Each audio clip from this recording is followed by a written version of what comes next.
to Jesus Christ. We belong to Jesus. Yeah, we belong to Jesus Christ.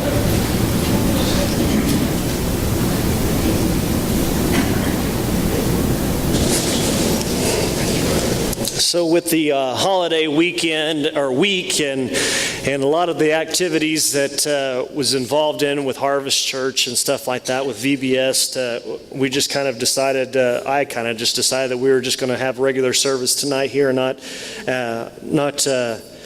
having Nourish groups in someone's home or anything like that.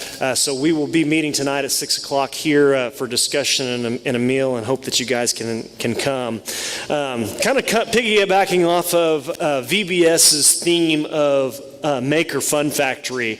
The idea is that God has uniquely made you. That God made you.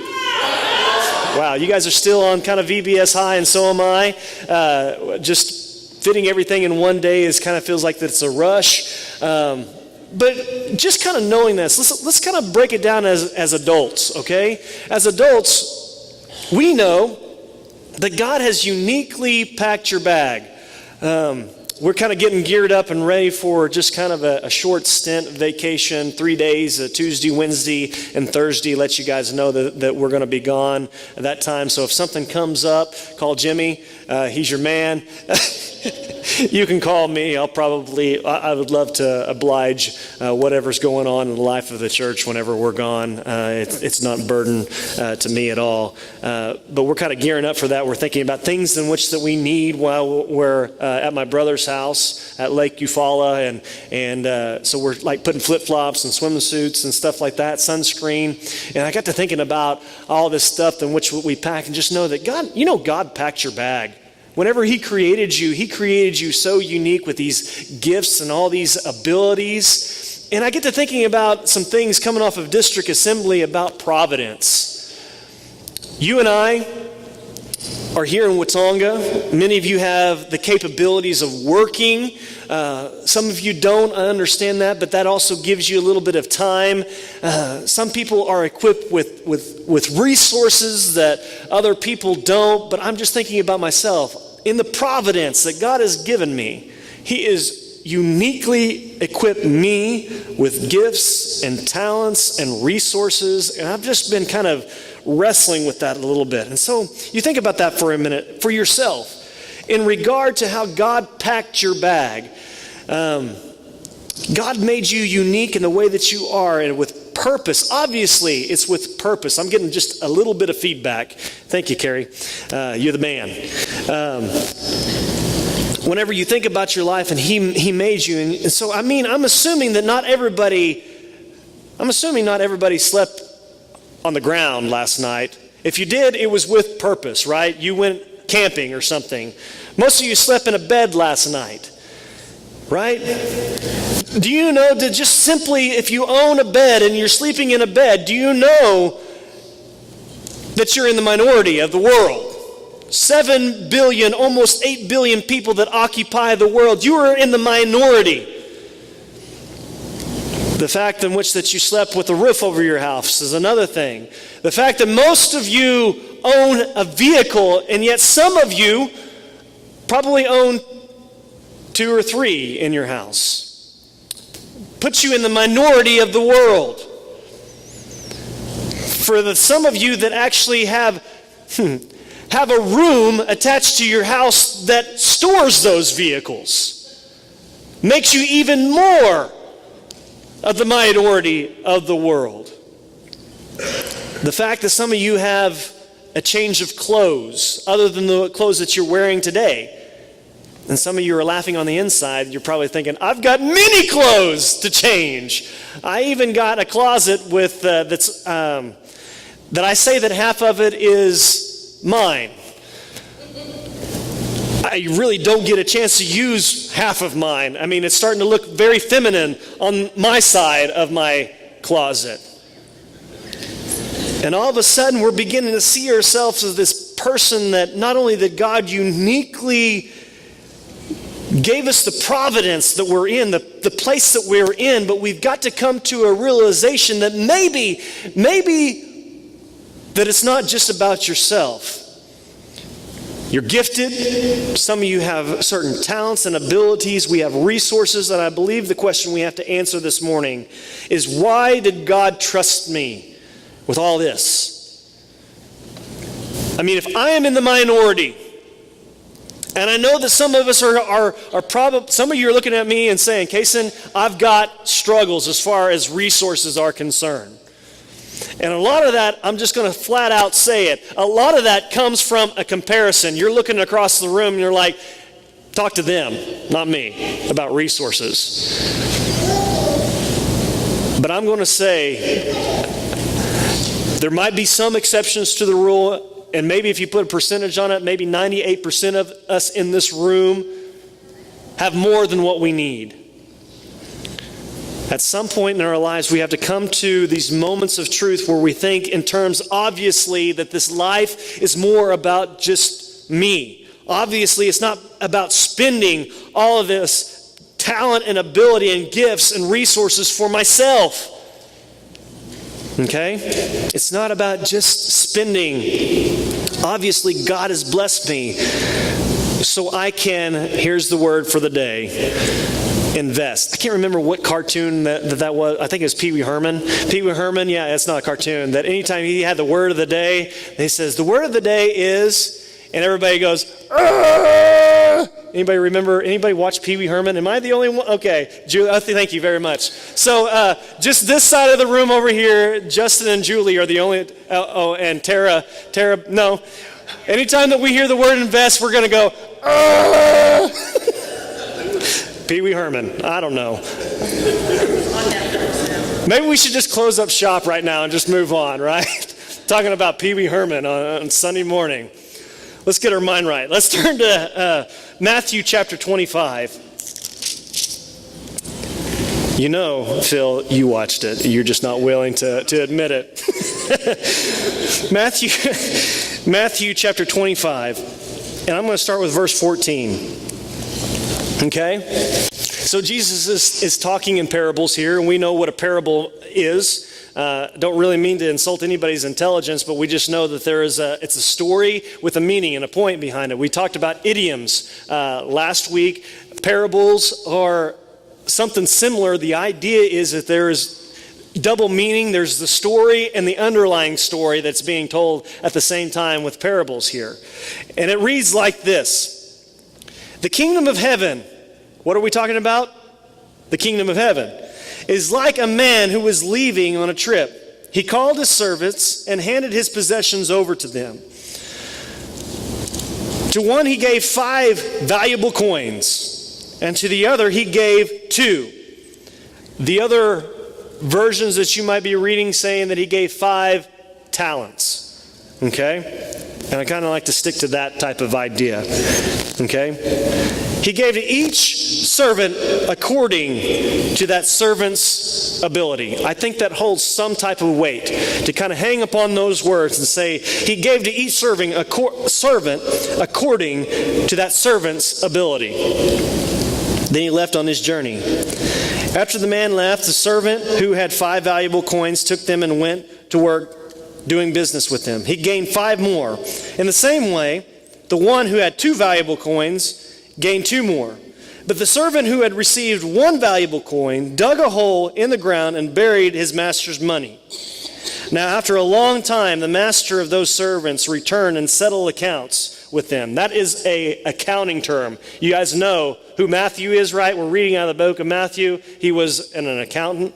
And so this is an accounting term. He is speaking his own language here to settle the accounts here. Verse 20. The one who had received 5 valuable coins came forward with 5 additional coins. And he says, Master, you gave me 5 valuable coins or talents. Look, I have gained 5 more. His master replied, Excellent. You are good and faithful servant. You've been faithful over a little, and I'll put you in charge of much. Come celebrate with me. The second servant also came forward and said, Master, you gave me 2 valuable coins. Look, I've gained 2 more. His master replied, Well done, you good and faithful servant. You've been faithful over a little.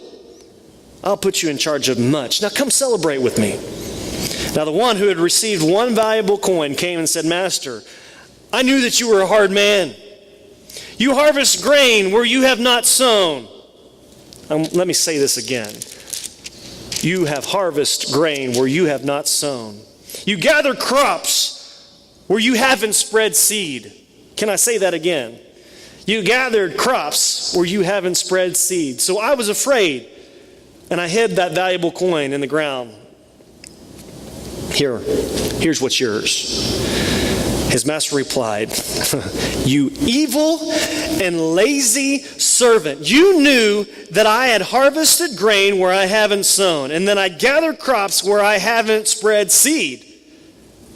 If that's your opinion of me, if that's what you see of me, in that case, you should have turned my money over to the bankers so that whenever I return, you could give me what belonged to me with interest. Therefore, take from him the valuable coin.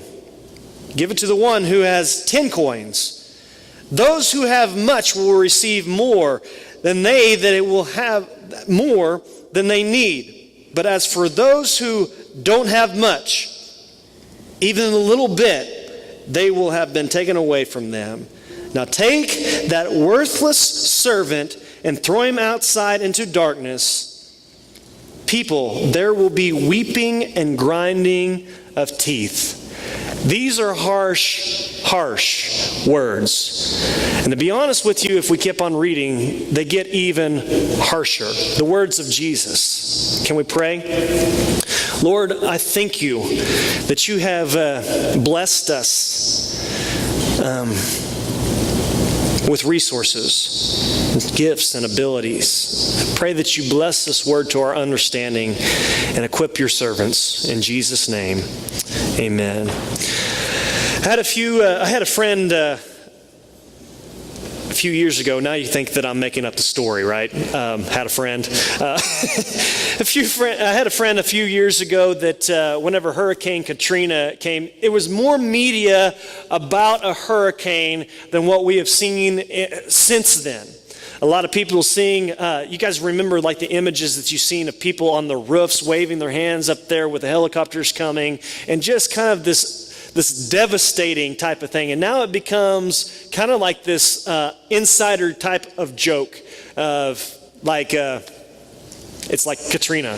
You know, we know where we go. If you describe something like Katrina, you go there, you know that it. And so I had this friend, his name is Jeff, and he and a couple of guys from his church took a team down to Louisiana, and they just went to offer their services down there. And he said it just seemed like, to me, just overwhelming. Whatever we were doing, we were going into these homes of these communities that had multiple homes, and we just were 6 guys, and we were going into one home, and it just seems like that we were just not doing a lot of work or a lot of help. It was just one house after another. He says, I remember it was just so hot and so humid, all the flood damage and puddles everywhere around. He says, I remember going into the houses, and simply what we were doing is that we were gathering up stuff out of the house, sheetrock, clothing, your furniture, all these types of things, and we were just simply putting them out in the road. If they would have had dumpsters would have been all over the place. He said, so what we were simply doing is just putting them out by the road, and somebody would come by and they would pick up the trash.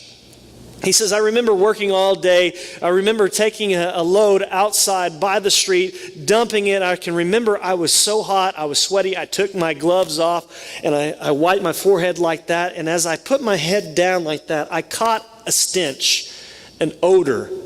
He said, and it was just wretched. It was just so gross. He said, it made you have just kind of this reaction. He said, and I looked down, trying to figure out where it was coming from. He says, and it was just the pile.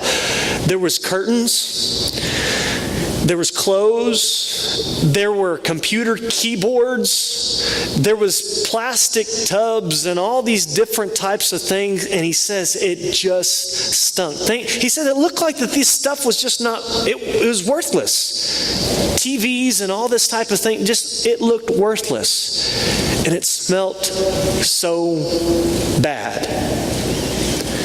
Jeff told me, he says, in that moment, he said, I felt like the Lord spoke to my heart. He says, I wonder, most of the times whenever we go somewhere and we come back home and we park our cars in the room that was made for our cars, and we get out of it and we pull out more stuff and bring it into the house, I wonder if there's a wretched odor that permeates out of that stuff into the nostrils of God. That's not too far removed from what we believe about a sacrifice of praise or any type of a sacrifice that's made in the altar. You think about all these different sacrifices that God's people made in the Old Testament, and they lit it on fire, and it said that it was a pleasing aroma to God. It was part of their worship. And every once in a while, I get to thinking about, this morning, we had a moment this morning in the song, and it was praise. And it seemed like to me, even this morning, that there was something going up to God.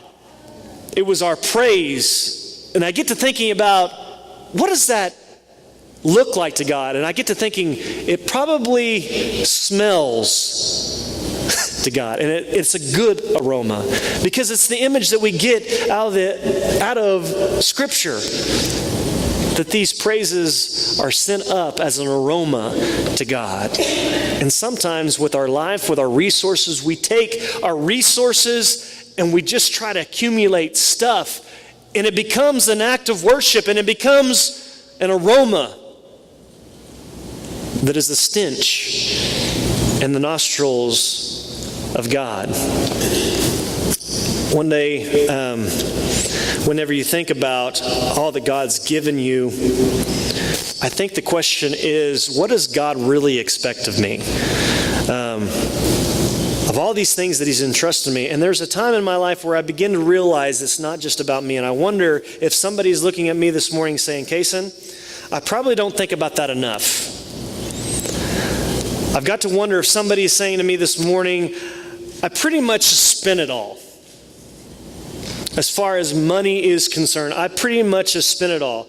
I'm not a saver. Just not a saver. Maybe I just don't save. Maybe some of you say, I'm just setting on what I've got. I'm a saver, and there's some that Dave Ramsey say there's two of you. There's givers and there's savers. He doesn't say givers, he says spenders, is really what he says. So whenever you think about that, what does God really expect of us in all that He's entrusted to us? Of all that He entrusts to us. And I realize that we opened our Bible this morning, and it was written a couple thousand years ago, and there's a little bit of a language barrier here. Whenever I said coin, I think that's a little bit easier for us to think of that. But in translation, if we were translating from the word talent,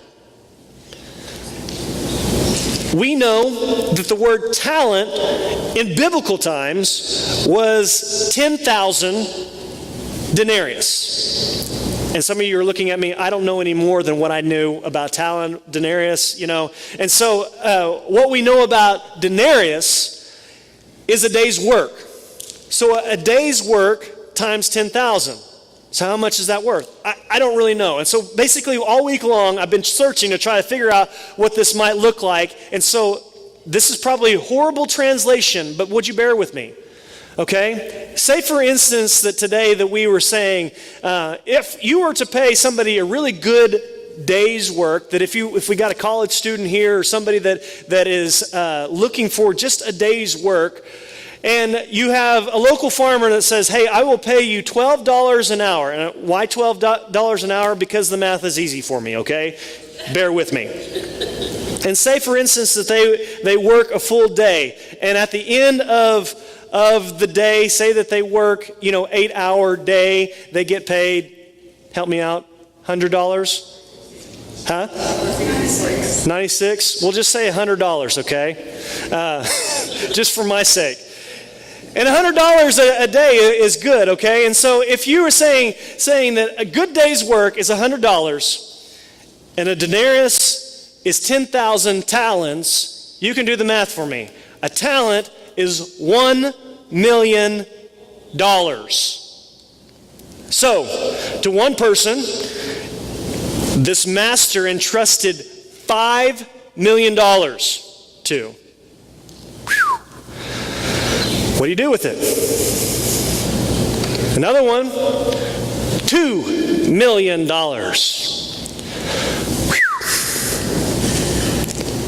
What do you do with it? To another, $1 million. Now, for you and I think that this puts it in perspective. Who would be happy with $5 million? Who would be happy receiving $1 million? As far as our value is concerned, of course we would say, I would compare myself, $5 million, if I had a choice 5 or 1, I'd pick the 5, right? No, let's get it right there in the middle. Let's get $2 million. Yeah, let's stay humble, right? But really, the point of the sermon, or the point of the parable is not about the amount. 5 million versus 1 million. It's not the point of all. Because, the response to the guy that received 2 talents, he had the same response of the one that received 5 talents. The subject matter, or the action behind the whole parable, is whether or not it was invested.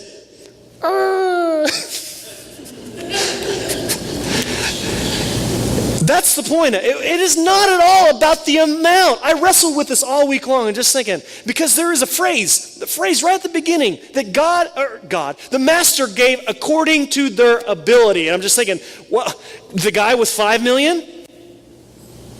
Was that according to his ability? Versus the guy with 2 million? Is that according to his ability? What if the roles were reversed? Because the guy with 5 million got 5 million. The guy with $2 million got 2 million. What if the roles were reversed? The guys that got 2 million would receive 5 million.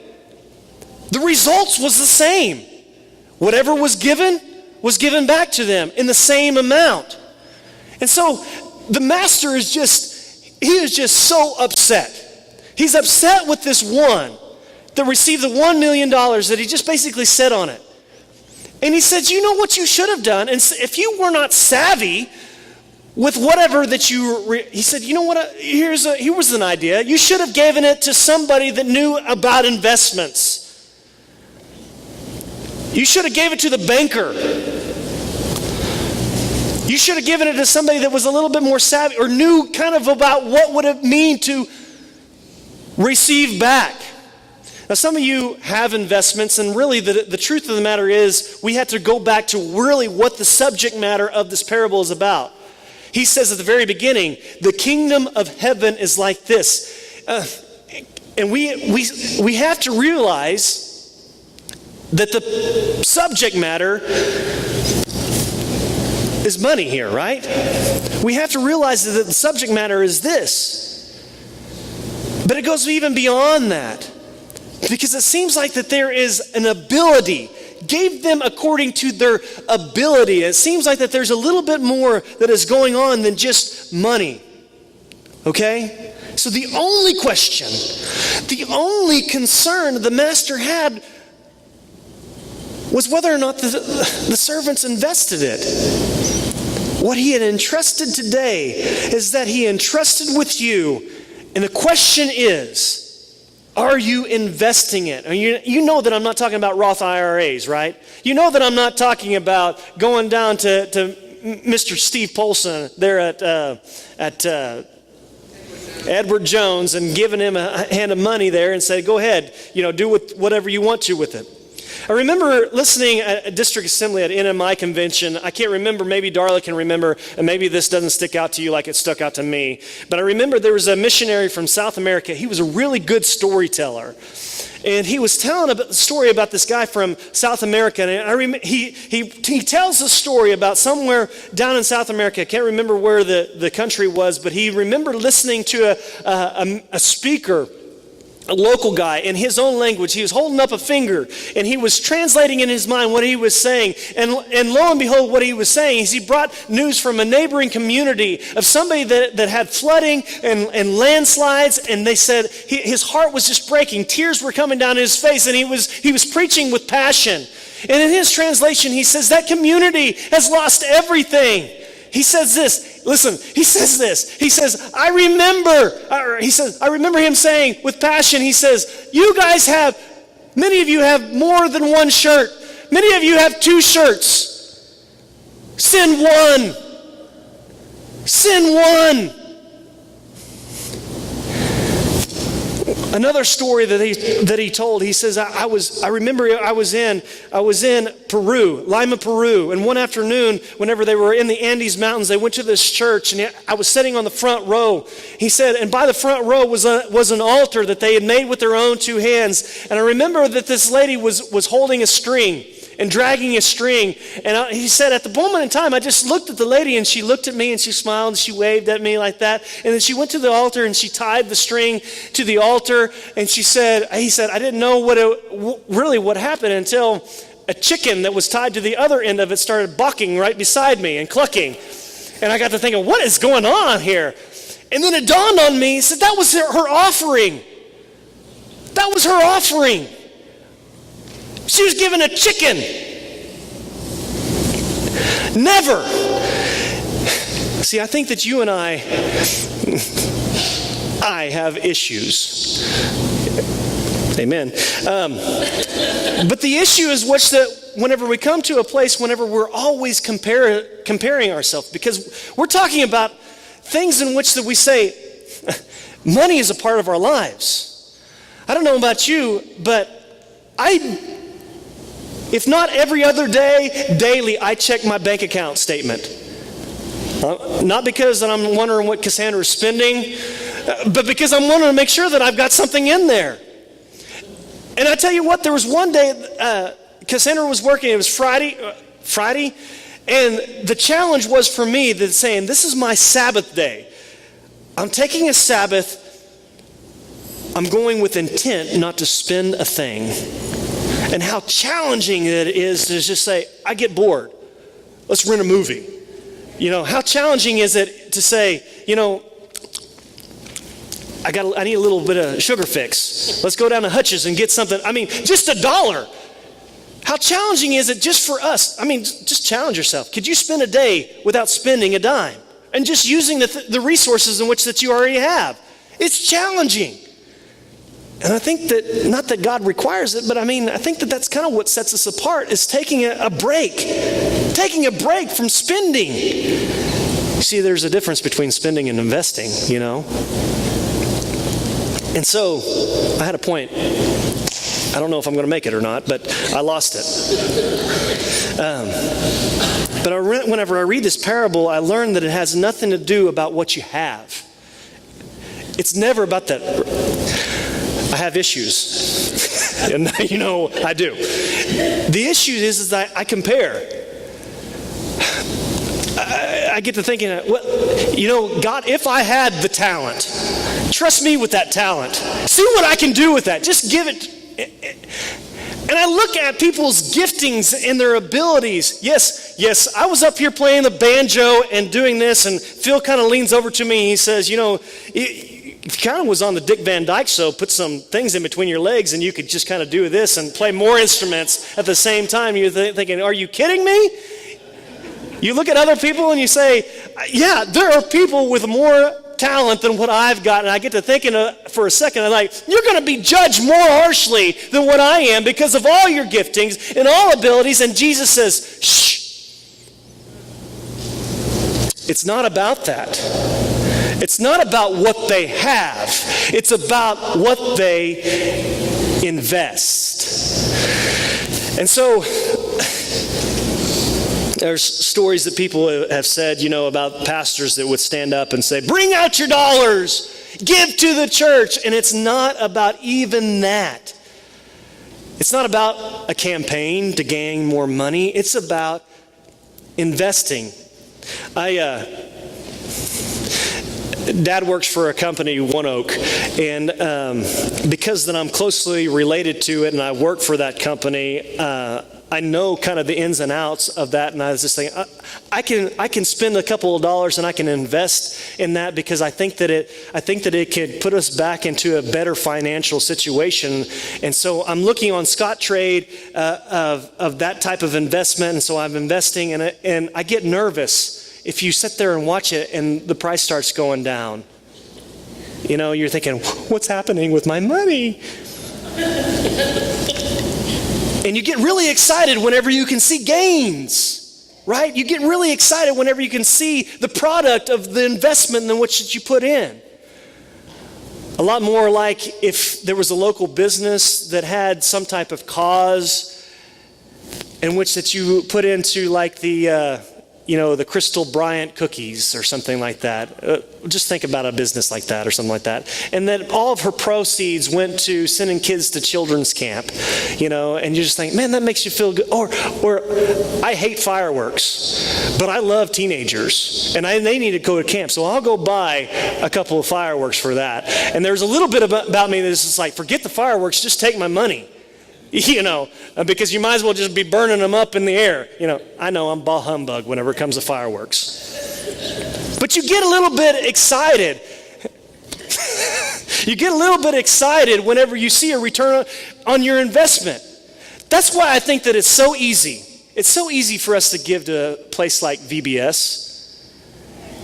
Because we see people involved, and it's easy to get into your wallet, and you can spend your resources on that because you get to see the immediate product of that. It's almost like VBS is the microwave version of kingdom work. I mean, you get to see kids at the altar. Can I show you a few pictures? This happened yesterday at O'Keene at Harvest Church. 23 kids. It was the first VBS ever held in this facility, a church that has been there for a very, very long time, Church of God. First time ever a VBS was held. This is one side of the altar. Show the other side of the altar. Another side of the altar. These kids are responding that afternoon. It's easy to get on board. Hey guys, you think that you might be wrestling with whether or not that Watonga Church of the Nazarene, whether or not that we are a missionary church. You cannot look much farther than the Harvest Church to say, we are missionary. We're sending missionaries into the harvest field, and it looks like O'Keene. Right now, we're dealing with facility issues. We've got a church that we've only been in for 6 months now. If we removed a pew, we would have issues, wouldn't we, Jimmy? We would have issues right now. Remember a year ago, we were just like, what are we doing? We're in a tent, and there's maybe 4 people that are coming. It's, for me and Cassandra, this is easy. Take my dollars. I mean, this is kingdom work. This is investment. I mean, take my... And so whenever Cassandra and I came, 2009, here in Watonga Church, boy, there was visions, there was high expectation, and I don't want you to think at all that because that there is an investment, and really, to be honest with you, there was we've invested hardly anything in this thing right here. And it makes me think, this parable in which that Jesus is saying, I have reaped where I have not sown.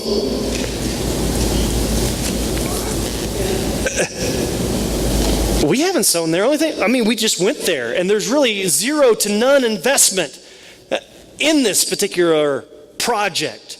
And some of us are thinking, well, this is not us. This has nothing to do with us. This has everything to do with you. You're investing into a product. And people, that if Harvest Church ceases to exist, there's people that would be displaced without a home. It's a good thing that is happening. It's a really good thing that is happening. And so whenever Cassandra and I came 6 years ago, we came just like you, most of you. Can I just back up just a second? When I was a freshman in high school, going into my freshman year, I had a really good friend of mine. His dad was the principal of our high school. And like some of you teachers, I know that you're not off the clock, but you're kind of still thinking about he took some odd jobs, and he went out and he cut wood. And he hired me. He said, I'd pay you if you come out and help us cut wood. And so we cut wood for a couple of days, and I think he sold some of it. But I remember the day in which that he paid us, and he gave his son a paycheck, and I was really excited about it because I did the math, and I love math, obviously. And he handed me my paycheck, and he scooted it across that little bar of his in his kitchen. He scooted across, and I reached out to get it, and he scooted it back. And I thought that he was playing a joke on me because I giggled a little bit. And I looked up at him, and he had a stern look on his face. He said, Kason, you know that 10% of this is never yours. Now, I had parents, I had family members that were tithers. But him verbalizing it, somebody that is not my parents, that's not my family, him verbalizing it to me had a profound impact upon me, because I remember I did not look at that ever the same that day.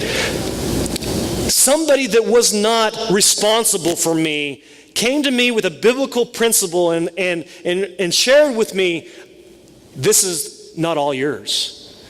10% of that belongs to the Lord.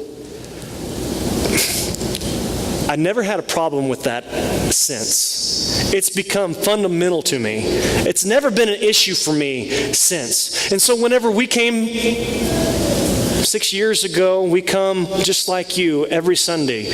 You might not see me put that into the offering plate, but I want you to know that Cassandra and I are making an exercise in which we come home and we do the math and we make sure that if not 10% or more is given on e-giving.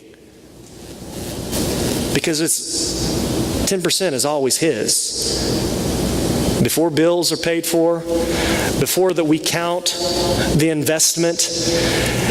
And it's easy for us because we know that investment is going to a product like Watonga Church of the Nazarene that's got some stuff going on. It's easy. It would be difficult if you look at your investment sheet and you see, I'm getting no gains. And so part of the issue is, it's not all about talent, and it's not all about money. It's about whether or not that you can visibly see the product of the kingdom of God. And part of it is the question, are you positioning yourself with your gifts and abilities to see the return on your investment?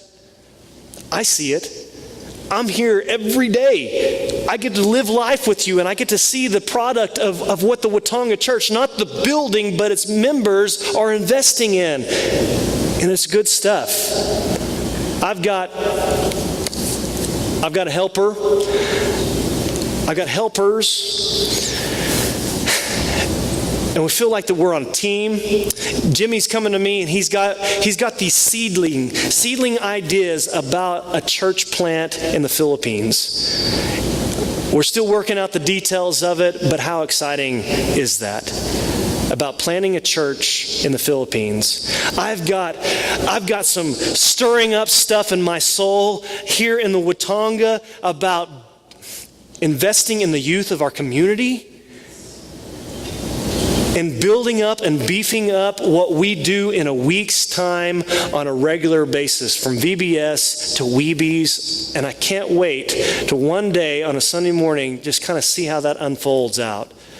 We've got board members and Sunday school board members that are getting on board, and they're catching the vision, and they're casting the vision. And I'm just like, I'm getting on this train with you. I'm on board. Let's go. Because I can see the investment in return. And so, if you're sitting here saying today, Kason, you talk to the people that have a lot. Why don't you just preach to those people that have a lot? They're hearing me. I'm preaching to them because I'm one of those people. I'm rich. I'm wealthy. I slept on a bed last night. And some of you would say, I would show you my bank account, and some of you would say, what are you talking about? You're rich. My bank account might tell me a different story, but because of the world that I live in, I know that I've got more resources than the majority of the world. We just live in a westernized culture that just is just about getting stuff. This idea. I want to tell you, I don't like it. I don't like it whenever somebody comes up to me and says, Kason, you need to do this. I don't like that. And the truth be told is that I'm not that type of preacher either. It's not in my nature. I've been wrestling a lot with this, about you need to do this type of thing. And my inclination, if somebody comes to me and says that, Kason, you need to do that, I need to say, you need to stop telling people what to do, is what my inclination is. So because I love you, I'm going to tell you, you need to do something, okay? You need to get this thing figured out. You need to get this thing figured out in the question about, why did God entrust me with this? If we were doing the comparison game, which I think that it's a game that nobody wins, if we look at the bank account just in the Watonga Church of the Nazarene, it should be a reflection upon our members as well. So we might think, well, we're just not affluent. We're not affluent as what so-and-so's church is. I mean, they've got CDs and stuff like that, and I can tell you that it's not about that. God has entrusted us with a stack of money. God has entrusted you with a stack of money. If it's more than $2, it can be stacked up. What are you going to do with it? Some of you say, I've got a vehicle and it runs on occasion.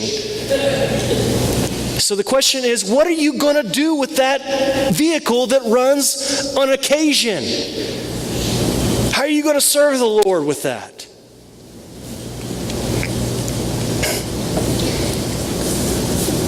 Did you hear the words a minute ago? You have been faithful with a few things. Now I'm going to put you in charge with many things. You were faithful with something, and I'm going to put you in charge of more. Boy, that sounds a lot like prosperity gospel. Doesn't it? Doesn't it? I think I can trust you with something, now I'm going to put you in charge of more. And really what that is, it's more work. Is really what it is. In translation, it's not, I'm investing so that I can get more money back. It's like, I've entrusted you with this ability and work. I'm going to give you more work. And somebody's like, I am stretched out to the max as that is concerned. I think that there needs to be a change in mindset as seeing a return in your investment. Do you guys see that the only person who was punished was the person who did not invest? The only person that was punished in the parable is the person that did not invest. And I think that you get it. This is not a parable for people years ago that Jesus spoke that. This is something about you. And I come again, the second coming of Christ, there's judgment that happens. And there's going to be a question that he asks. Yes, there's going to be a question that you and that I'm going to have to answer for. Whenever this time is over, I come up, Jesus is going to ask me, how did you invest with the abilities and talents and resources that I gave you, that I packed your bag with, the providence in which that I gave you? Did you invest? And if the answer is, I hid it, I sat on it, I didn't share it. These are hard words, and I even hate to say it because these are not my words. And I'm like, Jesus, you can say that. I don't want to say that. Take that wicked servant out and throw him in the darkness where there is weeping and gnashing of teeth. They're Jesus' words. Jesus is merciful and loving. And I mean, who is he talking to here? Who talks like that? I stopped reading at verse 30, and I promise you I'm wrapping up. Anybody believe me? Stop reading at verse 30. And if you continue reading it, it has a bad ending for some people. And here's this weeding fold that Jesus says, some of them are goats and some of them are sheep. And he's departing people. And he's saying, those people that didn't feed or clothe me.